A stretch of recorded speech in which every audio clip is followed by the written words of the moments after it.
Ayaw umitim.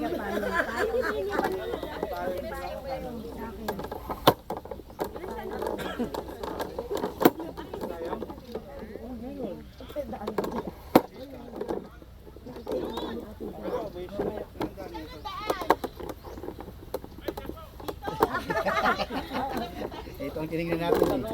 Si Ate Man pala eh. Si Ate Ruth pala yan ah. Yun oh. Saging na ako nakikita oh.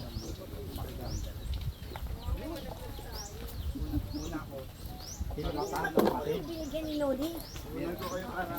Hindi ko pa nga nakain. Ang bang mawak dito. Kasi ang hirap kumain Lawayan nyo nga. Ano eh, sa ban. Ay, naku, delikado. Kailangan. Yun oh. Sige, wala. Kayang-kaya yung inabigate. Basta may payong lang. Bawas ka muna. Ay, sorry. Ladies first. Walang hawakan. Ladies first. Natuloy anak ko, init ang aking nilas na madagdagan. Muli sa'yo kukuha ng mga ano mga litrato ha. Sa'yo kukuha ng litrato ha. Hindi video, litrato lang. Para sa dyaryo namin. Model number 2. Ilang kayang ektarya ko? Hay, nakakangadog. Walang hawakan. Ano po? Sige naman eh. Isa-isa lang. Isa-isa lang daw. Palo na tayo. Palo. Isa lang, isa. Bibigay yan. Isa lang. Oh, sige. Tampid. Hindi, matibay ito. Ayan na kayo. Isa lang. Maminamix ninyo to.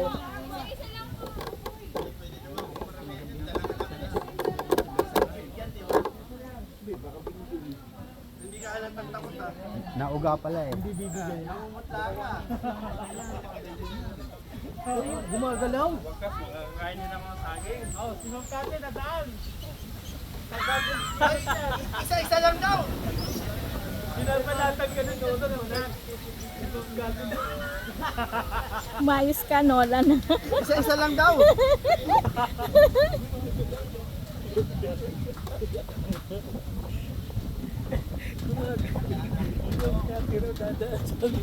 Nolan Arion. 500 pounds ang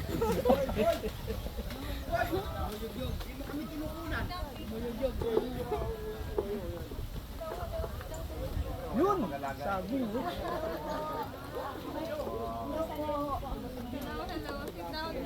Hello po. Good morning po sa inyo. Madam Susan. Hello, hello. Ay, Nice to see you. Magmamano po ako. Madumi ako. Good to see you. Hello, ma'am. Tayo po ulit. Buti nakarating kayo. Siyempre. Basta si Sir Glenn. Nanginginig pa. pwede ako po dito. Medyo.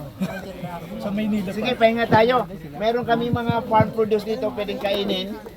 Meron kaming tinakban ko to kasi inuubos ng mga bisita ko. Ito yung latex spray na langka na orange yan. Tikman nyo. Makakalimutan nyo apelido nyo pag natikman nyo to. Langka. Latex spray, orange flesh na walang dagdag. Latex spray. Tapos ito papaya. Ibig sabihin, jackfruit to. Jackfruit. Oo, jackfruit. Latex spray jackfruit. Masarap. Orange flesh, latex spray jackfruit. Masarap. Tapos ito naman, ito yung kamote dito rin tanim ito. Ito yung orange flesh with potato galing Uganda pa to. Pampaganda kaya nga tawag Uganda eh. Galing Uganda. Ito yung high in vitamin A. Orange flesh, latex spray, jackfruit. Oh, Bakit tayo na lang ang gulo pa dyan? Yun nga ang mas maganda, di ba? Masaya. Sana makukunan yan. ito Sabah, Malaysia. Ha?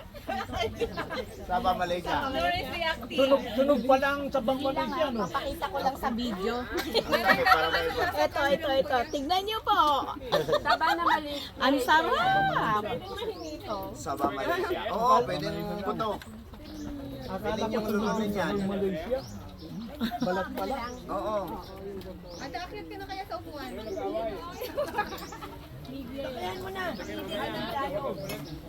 Sarap. Puro tayo plastic free dito para kung may tubig naman, may tubig yan. Ito rin ka lang. Kasi ayun. Nakamote is bagong harvest. Sama ka mamaya ay tatanong ko naman, anong puto? Yung puto naman talaga yan. Puto ng laka. Nagbaon na kagad. Ay, nahilaw. Pang rabbit kasi yan, ma'am. Ganyan din yung namunga yung sa akin. Okay, magsibra na tayo para makarami. Ganyan yung tinanim ko. Ganyan. Ito, sarap itong sa akin. Hinog na. Kapit-bahay ko nga agad yung kumuha eh. Niluto mo kahit paano, kaya inihaw. Diyan ako sa Sabah. Okay? Mag-start na tayo para makarami kasi Ngayon na pa sir eh. Kasaba ito eh, kasaba. Dito tayo. Dito. Para maganda ang ano. Yan, tissue culture muna tayo. Kanina dumating na si Mayor ng Los Baños, dumating din yung representative ni Congressman Ruth Hernandez kasi teritoryo nila ito. So we just want to show to them that we are producing ang seedlings ng saging sa Los Baños tsaka sa Bae.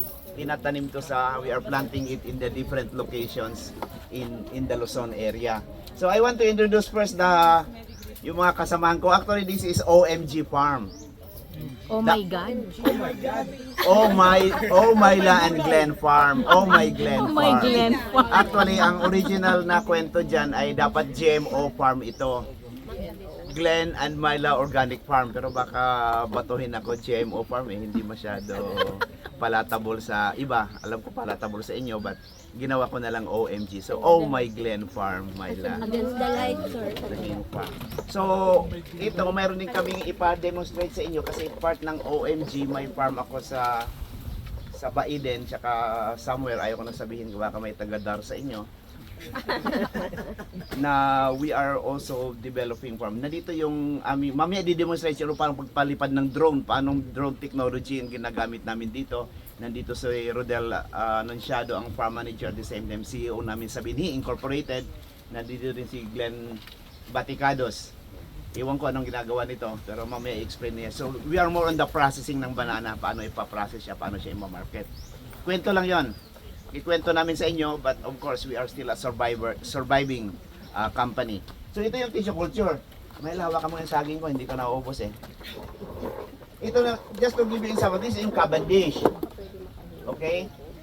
Cavendish, ito yung Lakatan, ito yung Saba or Cardava. Okay? So what we're doing is an old technology which is a tissue culture. Ito yung tissue culture natin. So ang tissue culture parang minyo pinapadami natin by sa tissue lang. Yung tissue, i-explain ko in a more scientific. From differentiated, ginawa namin undifferentiated cell. Tapos, pinapadami siya. So, ito yung magsimulang ganyan. Galing yan sa pinakadulo ng growing point ng maliit na banana hanggang lumaki siya, ganyan. So, sa from tissue, aabot ka ng libo-libong pwede mo mapa-multiply na pare-pareho na disease-free. So ito na siya hanggang lumaki. Kita mo may saging na palang ganyan, may ilagay natin dyan. Hanggang ganito na siya. Pag ganito na, ready na siya for planting. Halimbawa lang. Bubuksan lang natin ha.